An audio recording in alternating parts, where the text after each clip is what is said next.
पर खत्म करा था फंक्शनल ग्रुप। समझ में आया था सबको? कोई डाउट हो तो उसमें पूछ लो किसी को।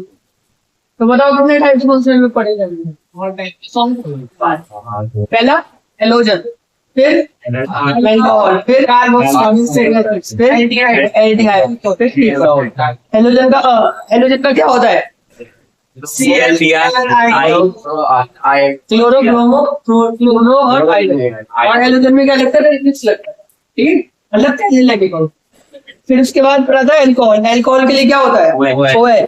ठीक है, और उसके लिए सफिक्स लगता है क्या? ऑल। मतलब जहां भी हाइड्रोजन को रिप्लेस करेगा हाइड्रोक्साइड OH, तो वो होगा हमारा एल्कोहल, है ना। और सफिक्स लगेगा उसमें क्या? ऑल। और फिर पढ़ा था एल्डिहाइड। एल्डिहाइड के लिए क्या होता है? C डबल बॉन्ड OH या CHO भी बोलते हैं उसको। ठीक है, एल्डिहाइड के लिए सफिक्स क्या लगता है? अल। मतलब हाइड्रोजन को रिप्लेस करेगा C डबल बॉन्ड OH। और एल्डिहाइड का जो C है, ठीक है, मतलब CHO का जो C है उसको भी हम लोग काउंट करेंगे। ठीक है, ठीक। फिर हम लोगों ने पढ़ा था कार्बोक्सिलिक एसिड।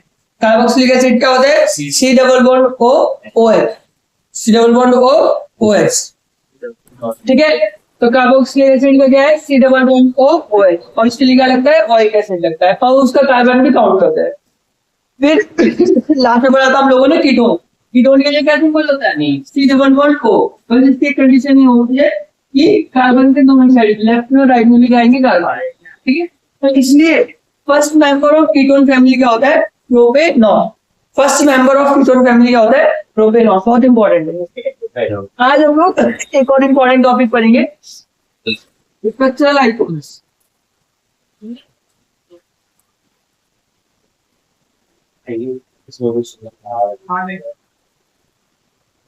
स्ट्रक्चरल आइसोमर, देखो बेटा, कंपाउंड्स हैविंग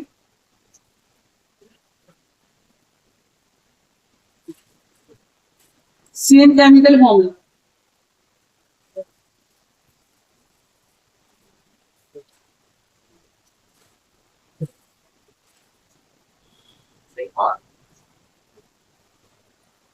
बट डिफरेंट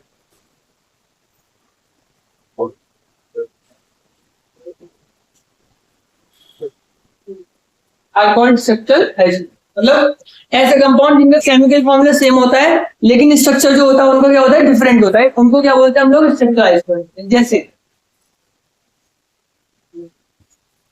बेटा पेंटेन जो होता है ना,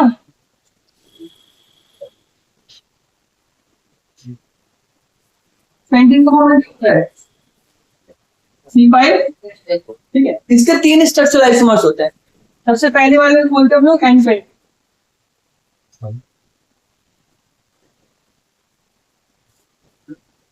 लीनियर स्ट्रक्चर होता है।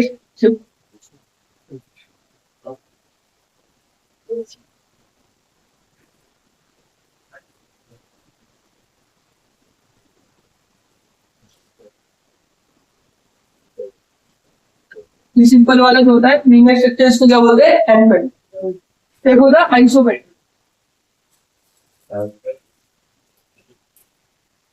देखो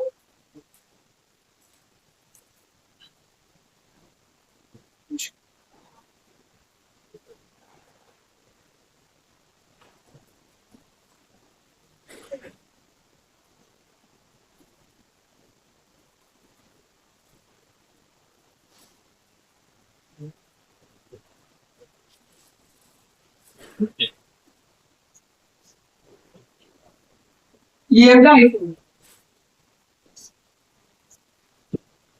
ठीक है, देखो नंबर ऑफ कार्बन काउंट करो उसमें। 1 2 3 4 5 5। ठीक है, हाइड्रोजन देखो 1 2 3 4 5 6 7 8 9 10 11।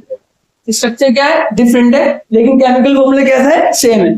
तो ऐसे कंपाउंड जिनका केमिकल फॉर्मूला सेम होता है लेकिन स्ट्रक्चर डिफरेंट होता है उन्हें क्या बोलते हैं? स्ट्रक्चरल आइसोमर्स होते हैं। पेंटेन के 3 स्ट्रक्चरल आइसोमर्स होते हैं, एन पेंटेन, आइसोपेंटेन और एक होता है नियोपेंटेन। नियोपेंटेन है बेटा? हाँ, इस तरीके से होता है। ठीक है,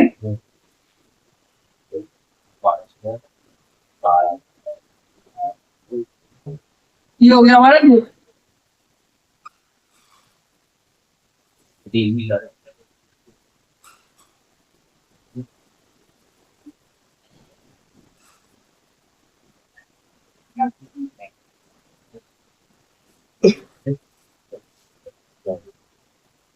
बोलो समझ में आया?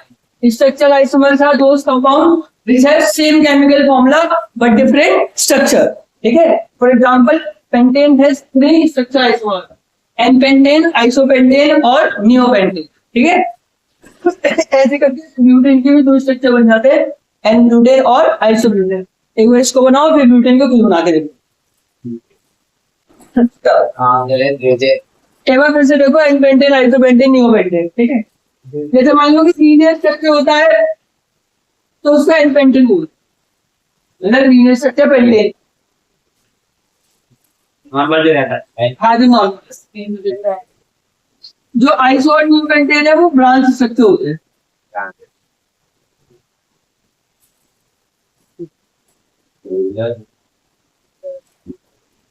ठीक है? जैसे कि कार्बन तो है ना, एक कार्बन को उठा के यहाँ पे लगा दिया भाई तो ये ब्रांच बन गई. जरूरी है इसमें बीच में नहीं, यहाँ पे भी रख सकते हो, बस फर्स्ट और लास्ट पोजीशन पे नहीं रखोगे क्योंकि फिर तो वो लीन हो जाएगा. हाँ. समझे? बीच में रख सकते हो कहीं भी इसको आप. जब आप 11th क्लास में 12th क्लास में पढ़ोगे इसको आईयूपीएसी नेमिंग करके कहते हैं और इसकी पोजीशन के अकॉर्डिंग इसका नाम होता है. ठीक है? और अगर आप 12th क्लास में केमिस्ट्री लोगे तो अच्छे से पढ़ाऊंगा. चलो देखो,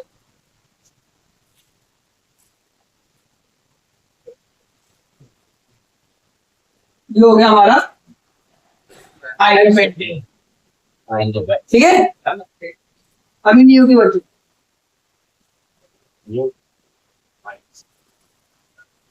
एक 2 3 लगा दो, है ना, और ऊपर वाले नीचे. बस बताओ आइसो में क्या होता है, इंडिया में बोलेंगे. हाँ, क्योंकि एक कार्बन के साथ 4 बॉन्ड बनने हैं, एक कार्बन के साथ 4 बॉन्ड. ठीक है? अच्छा अच्छा, मतलब यहाँ पे 3 हाइड्रोजन लगाए हर एक कार्बन के साथ, क्योंकि एक एक बॉन्ड मिल गया उसको, 3 और मिल जाएंगे तो 4 बॉन्ड मिलेंगे. बोलो समझ में आया? ठीक. अभी हम लोग बनाएंगे ब्यूटेन का. देखो ब्यूटेन में नंबर ऑफ कार्बन कितने होते हैं? 3 होते, 4 होते, 4 होते, 4 होते. सिंपल एन ब्यूटेन बन गया. ठीक है? अब ब्रांचिंग कहाँ पे हो सकती है? सिर्फ एक ही पोजीशन बची, मतलब सेंटर में. बीच वाले दोनों में जाते, एक तो आएगा हाइड्रोजन, एक कार्बन उठ के आएगा. ठीक है? और बताओ कहीं हो सकती है? नहीं. मान लो कि मैंने इस वाले को उठा के यहाँ पे लगा दिया तो वो तो वही बन गया, यही स्ट्रक्चर बन जाएगा. बन जाएगा नहीं बन जाएगा? इसलिए एक ही बनता है, मतलब 2 स्ट्रक्चर आइसोमर होते हैं ब्यूटेन के, एक होता है एन-ब्यूटेन, एक होता है आइसोब्यूटेन. ठीक है? अब सुनो पेपर में क्या आता है क्वेश्चन. पेपर में सीधा क्वेश्चन होता है what are structural isomer, draw structural isomers of butane. Butane बोल देगा या पेंटेन बोल देगा. The structural isomers are those compound having same chemical formula but different structure. ठीक है? और ब्यूटेन के 2 स्ट्रक्चरल आइसोमर्स होते हैं, एन होता है और एक क्या होता है, आइसो होता है ना. और पेंटेन के कितने होते हैं? 3 होते हैं, एन पेंटेन, आइसोपेंटेन और नियोपेंटेन. बोलो समझ में आया? ऐसे तो मीथेन और एथेन तो बन नहीं सकता, और उसका हेक्सेन का बन सकता है, प्रोपेन का भी बन सकता है, लेकिन वो ठीक ब्रांच स्ट्रक्चर नहीं बन सकता. समझ में आया? अब हम लोग देखेंगे साइक्लिक स्ट्रक्चर.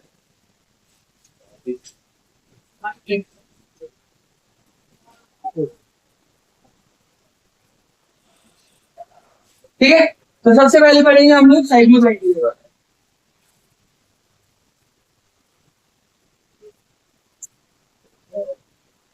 ऐसा आप ध्यान से देखेंगे. देखो पेंटेन का सिंपल जो स्ट्रक्चर होता है लीनियर, ऐसे होता है. केमिकल फॉर्मूला है पेंटेन का लीनियर का C5H12 होता है. ठीक है? ठीक है? अब ध्यान से देखना, जब हम लोग साइक्लिक स्ट्रक्चर बनाते हैं तो पहला वाला कार्बन और लास्ट वाला कार्बन एक दूसरे के साथ जुड़ा हुआ होता है, एक बॉन्ड के थ्रू. आया ना? तभी तो वो साइक्लिक स्ट्रक्चर बनेगा. साइक्लिक मतलब कि जहां से शुरू करा वहीं पर खत्म करा. ठीक है? साइक्लिक मतलब जहां से शुरू करा वहां पर खत्म करा. इसका मतलब फर्स्ट वाला कार्बन और लास्ट वाला कार्बन एक बॉन्ड के थ्रू जुड़ेंगे. तो जब ये एक बॉन्ड के थ्रू जुड़ेंगे तो इससे लगने वाला हाइड्रोजन, इससे लगने वाला हाइड्रोजन पता हो जाएगा. क्योंकि यहाँ पर अब बॉन्ड बनेगा इन दोनों कार्बन के बीच, ठीक है। इसलिए साइक्लोपेंटेन का जो केमिकल फॉर्मूला होता है वो होता है C5H10 which is all the formula of pentane. बोलो समझ में आया? ठीक है, साइक्लोपेंटेन का जो केमिकल फॉर्मूला होता है वो क्या होता है? C5H10 which is also chemical formula of pentane, ठीक है। C5H10 क्यों आया? क्योंकि पहले वाले कार्बन लास्ट वाले कार्बन से जुड़ा, पहले वाला कार्बन लास्ट वाले कार्बन से जुड़ा तो एक बॉन्ड बन गया, अब उसका हाइड्रोजन की जरूरत नहीं है, तो हाइड्रोजन की जरूरत नहीं है तो भगा दिया, उसे भगा दिया तो भग दिया, ठीक है। C5H12 नहीं होता, साइक्लोपेंटेन का फॉर्मूला होता है C5H10। बोले समझ में आया? ठीक है, अभी पहले हम लोग इसका एक इलेक्ट्रॉन डॉट स्ट्रक्चर देखेंगे कैसे बनता है। थोड़ा सा कंफ्यूजिंग लगेगा बनने के बाद, लेकिन साथ साथ में देखते हो जाओगे तो समझ में आएगा आपको, ठीक। ध्यान रखना, सर स्ट्रक्चर लाइकोमार्ट आपने पेट काउंट किया है, तीन वाली लाइन में निकल लेकिन मैंने बना ली बेटा, कुछ भी क्वेश्चन है। आएंगे में तो दोनों वाले आप एक बार कोशिश करना, नहीं आएगा तो मैं कर रहा हूँ, ठीक है? चलो देखो, ध्यान से देखना, एक कार्बन के पास कितने बॉन्ड होते हैं? 4। ध्यान से देखोगे तो समझ में आ जाएगा, नींद देखोगे क्या नहीं है।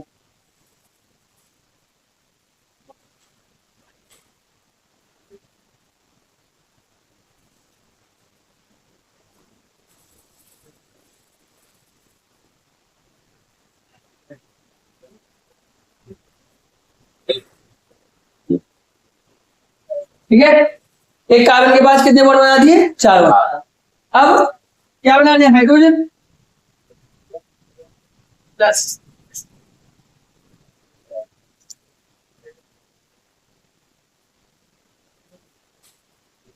आराम मजा, न्यारा मजा, कैसे आएगा मतलब?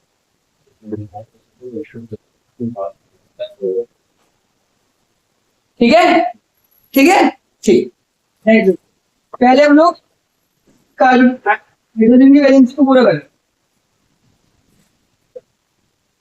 हाइड्रोजन स्टेबल हो गया, ठीक है, बोनस स्टेबल, सोडियम स्टेबल हो गया सब टनाटन।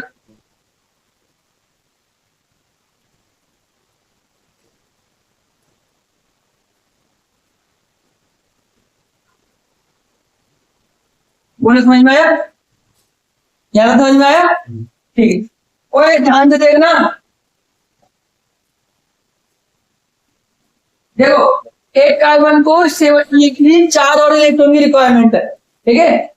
एक कार्बन को स्टेबल होने के लिए 4 और इलेक्ट्रॉन की रिक्वायरमेंट है। 2 इलेक्ट्रॉन लेगा वो अपने 2 हाइड्रोजन से, बाकी के 2 इलेक्ट्रॉन लेगा पड़ोसी के 2 कार्बन से, ठीक है। मैग्नेट 2 इलेक्ट्रॉन यहाँ से ले रहा है, बाकी के 2 इलेक्ट्रॉन यहाँ। बोलो समझ में आया? ठीक, अब इस वाली कार्बन करते हैं, समझ रहे नहीं समझे? इस कार्बन को स्टेबल करने के लिए 2 इलेक्ट्रॉन तो यहाँ से मिल गए, 2 इलेक्ट्रॉन चाहिए, एक वाली इस वाली से, इस वाली से। बोले समझ में आया? ठीक है, अभी इस वाली कार्बन को स्टेबल करने के लिए 2 इलेक्ट्रॉन तो यहाँ से मिल जाएंगे, ठीक है, एक इस वाले से लेगा, इस वाले। अरे आधी बात समझ में? फिर से देखो, इस वाले कार्बन को स्टेबल होने के लिए 2 इलेक्ट्रॉन यहाँ से मिल जाएंगे, यहाँ से मिल जाएंगे, यहाँ से मिल जाएंगे, ठीक है। ठीक, इस वाले कार्बन को स्टेबल होने के लिए 2 इलेक्ट्रॉन यहाँ से मिल जाएंगे, यहाँ से लेंगे, यहाँ से।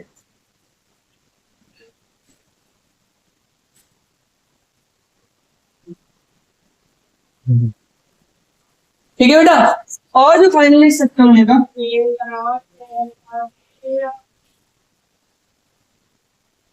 वो नहीं,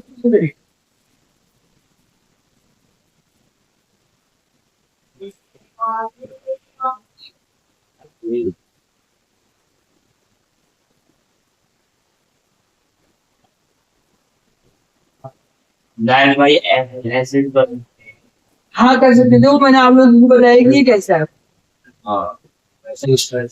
ठीक है। देखो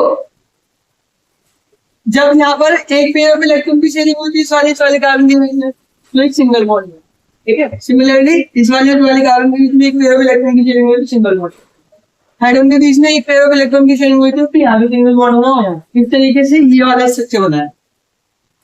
एक बार इसको ड्रॉ करो, आगे चलो। चलो बेटा देखो, साइक्लोपेंटेन समझ में आया? ठीक है। ऐसे साइक्लोहेक्सेन बन, साइक्लोहेक्सेन के से बॉन्ड वाले स्ट्रक्चर बना, ठीक है, इलेक्ट्रॉन बॉन्ड बना। साइक्लोहेक्सेन, हाँ हेक्सेन 36H14 हाँ, C6H14 होता है हेक्सेन का, लेकिन C6H12 होगा इसका। हाँ राइट क्योंकि दो हाइड्रोजन हट जाएंगे because of bond formation between first and last carbon, ठीक है ना।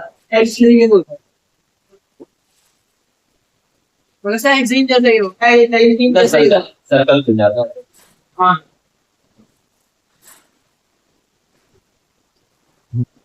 तो साइक्लोब्यूटेनॉल बनाएगा तो एल्कीन का फॉर्मूला है। साइक्लो, हाँ सही कह रहे हो। बोले तो समझ में आया? हाँ सर, समझ में आया? Yes sir. सर्कल एक और लास्ट है, ठीक है, जिसको बोलते हैं हम लोग बेंजीन, वो भी पेपर में आता है बनाने के लिए। क्या? बेंजीन, बेंजीन, जी उल्टे बेंजीन का जो फॉर्मूला होता है वो C6H6 होता है, बेंजीन, ठीक है। ओए ध्यान से देखना इसको, पहले देख लो फिर बना लेना। देखो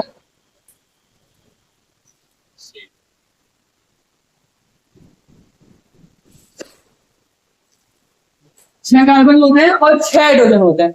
6 हाइड्रोजन का मतलब हर एक कार्बन के साथ एक हाइड्रोजन अटैच है ना।